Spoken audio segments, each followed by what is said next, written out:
Hey, love bugs. Welcome to Love Grind. I'm Ebony, your host, and I'm glad that you joined me tonight.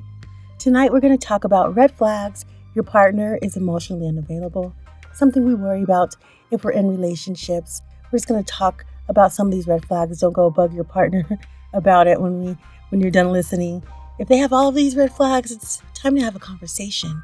But otherwise, let's just dissect it and go over it. I hope you're not experiencing any of these things. Okay, remember to get on all of my platforms, give me a thumbs up, and subscribe. Let's get right into it. Love bugs, do you know that around 7% of married individuals reported strictly emotional affairs, and 10% reported both emotional and sexual affairs, according to the infidelity survey? I figure if you're going to start cheating on your partner or your spouse emotionally, then the sex is coming right after that, right? We throw the term emotionally unavailable around pretty casually, but joking about someone being commitment phobic, seemingly loveless, or allergic to feelings is only scratching the surface of what the term really means and what it implies for the person in a one-sided relationship. Dating someone who is in fact emotionally unavailable is a big problem. It suggests that a person consciously or subconsciously creates a wall that prevents them from being intimate with another person. And we're not talking about intimate like sex, we're talking about just getting deep and getting to know somebody. Basically, someone who's emotionally unavailable, love bugs, isn't willing or able to be vulnerable or hurt in any way. They can't show up for you in the way in which you want a potential partner to show up. Where does that leave you? The person on the other end of the relationship is often left feeling rejected and unloved. You'll probably feel like something is missing, as if there's a barrier to getting to know this person. Like they don't go deep, you don't really know them. Since that's not ideal for most of us, it's important to be aware of the red flags an emotionally unavailable person exhibits. Here's what to look for, love bugs.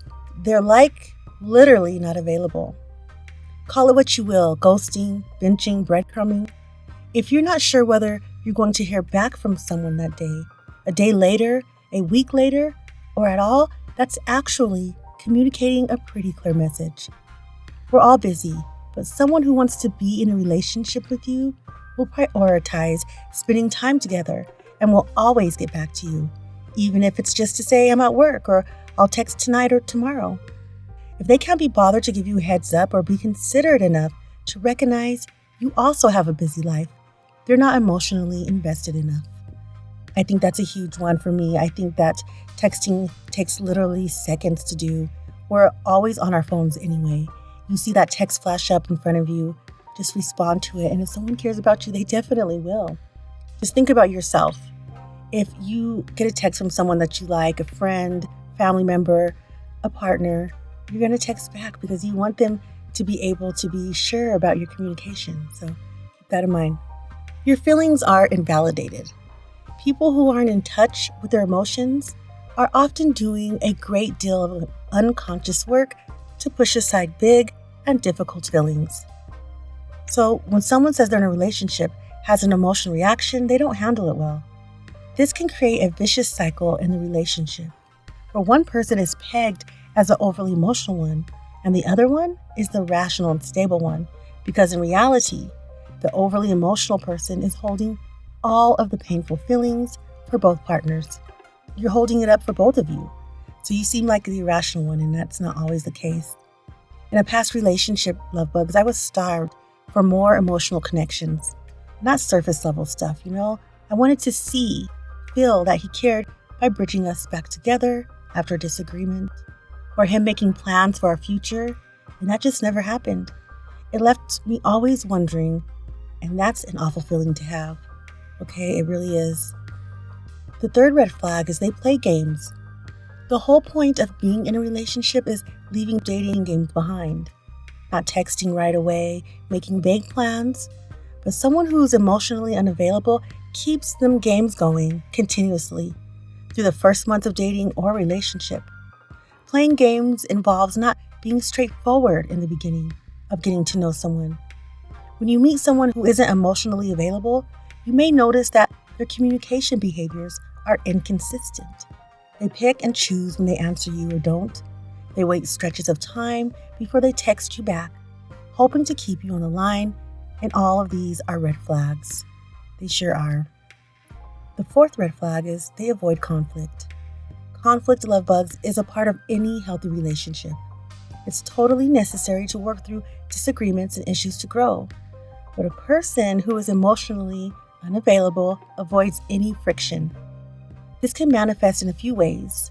They may shy away from addressing issues. They may try to make light of everything. Everything's a joke. Deflect by saying nothing is wrong or act as if nothing even happened. And that kind of emotional wall hinders establishing a meaningful connection. Like if you see I'm crying and shit and you don't care, or if you see that I'm angry and upset and I've stormed out of the house to be with the boys, you know something is wrong, and you come back saying, What happened? That's kind of like gaslighting, yeah? Defensiveness is their middle name. People who are emotionally unavailable can be defensive and blame others for their problems. It's easier for them to accuse you than to work together to solve the problem. Love bugs, they can't tolerate being vulnerable. Be wary of people who can't own their part in a conflict, because it may be a sign that they aren't willing to really connect with you. That definitely is a huge sign. Another red flag is being mindful of their body language.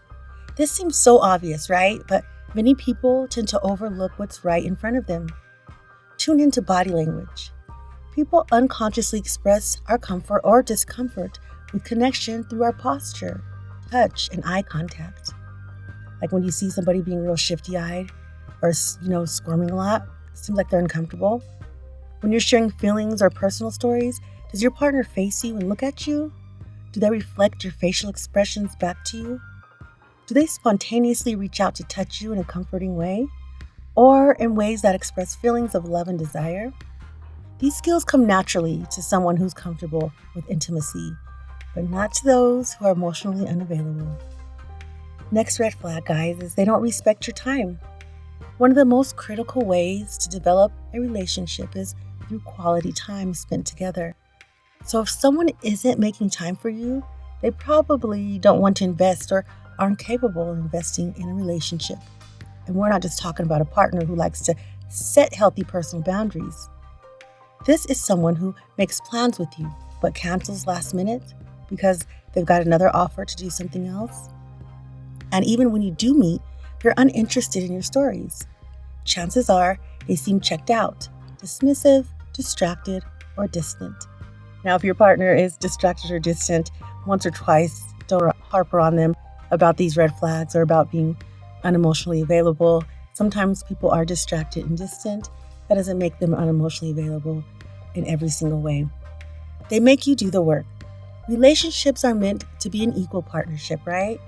With give and take and a lot of compromise. I love that word, compromise. Someone who's emotionally unavailable, though, doesn't put you in the same slot on the priority list that you put them. How do you know this?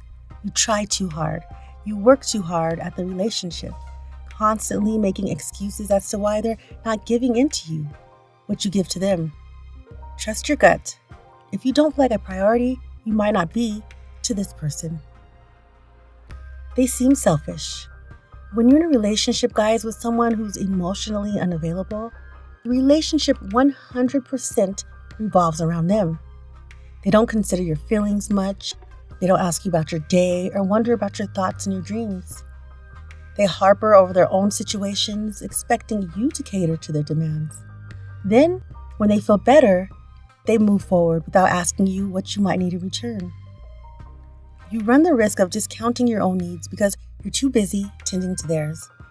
That sounds like codependency, doesn't it? Things are kept at a surface level. At some point, the relationship has to go beyond tiny details regarding how your day was, like what's on Netflix, right? You have to get deeper than that. And where to get dinner or drinks. But someone who's emotionally unavailable never gets too deep with you. You ask about work and they tell you it's fine, or you ask about family and they say, my parents are nice. This isn't someone who's looking for a meaningful connection. They want to keep everything very surface level, love bugs, so that you and them don't get attached. One topic that's totally avoided, the future. There's no future plans. So, what do you do if you're dating someone who's emotionally unavailable? Unless you're okay with being in a relationship with someone who isn't fully there for you, and maybe you are, sometimes it's nice to be with someone without commitment, then you might want to consider ending things. Like if you're just having a casual dating part in your life, it's okay, you don't want to get too deep. Or if you're just having a casual dinner with somebody, you don't have to expect for them to get all the way deep. If you're looking for a commitment, which is just fine, you gotta recognize these red flags. If you've noticed any of these red flags in your partner, it's time for a serious soul searching, and you should ask yourself, how long are you willing to deny yourself what you want and you need? How long are you willing to let go of energy that is better served somewhere else? And why don't you think you are worth more than that? And if you do think that you're worth more than that, then what are you waiting for? You might end up wondering if there's some way you can change this person, if they can become more emotionally available. It's certainly worth having a conversation.